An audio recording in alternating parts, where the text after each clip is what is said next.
Imagine explaining to the aliens that a company founded to save humanity from artificial intelligence is now in an internal fight about whether to let AI talk dirty to you. OpenAI's own safety advisors are reportedly rather alarmed, according to a report that came out yesterday. Let's talk about it.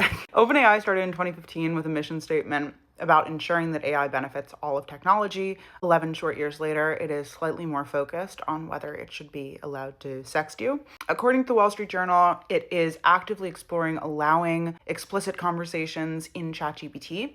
The company's own advisory board, the people who are specifically hired to flag risks like this one, they're pushing back pretty hard. Here's where this matters beyond the obvious jokes and putting your existing toxic boyfriend out of service for an artificial one. It's not like OpenAI is doing this because Sam Altman woke up and decided to get kind of freaky. They're doing it because the market is telling them to. Character AI, Replica, a dozen other AI companion apps have proven that there's massive demand for AI that talks to people the way a person could. Some of these apps are making hundreds of millions of dollars, and OpenAI, the company that literally just raised $110 billion and is not by any means short of cash, is watching that revenue go to competitors while ChatGPT stays buttoned up. We already know what happens when AI gets emotionally intimate with users. Unfortunately, the research exists and it's very ugly. A 14-year-old boy in Orlando tragically lost his life in 2024 after developing a 10-month dependency on character AI. He'd been having intimate conversations with a chatbot that was modeled after Daenerys Targaryen from Game of Thrones. He became so addicted that he was sneaking confiscated devices, spending his snack money on the monthly subscription. He went from a normal, athletic, well-adjusted kid to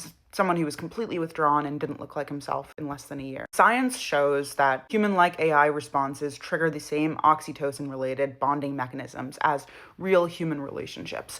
AI chatbots simulate dopamine release through the same unpredictable emotional rewards that make gambling addictive. An MIT study also found that cognitive function actually scales down the more someone relies on generative AI, and a study of nearly 1,000 people using GPT-4 found that higher daily usage correlated directly with increased loneliness, emotional dependency, and decreased socialization with real people. Women were particularly affected, which explains a lot about me.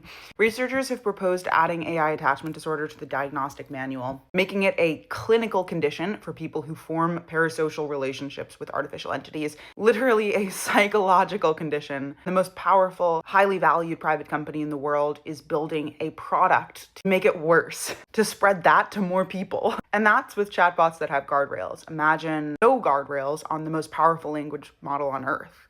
A product that's optimized to be maximally emotionally and explicitly engaging, available to hundreds of million users, including teens who know how to jump over any kind of boundary